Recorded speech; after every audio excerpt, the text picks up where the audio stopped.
In this video, I am going to show you how to get money off stocks on Cash App easily and quickly.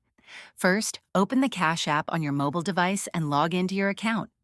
Once you're on the home screen, tap on the Investing tab, represented by a small graph icon, to access your stocks and investment portfolio. Next, locate the stock you want to sell.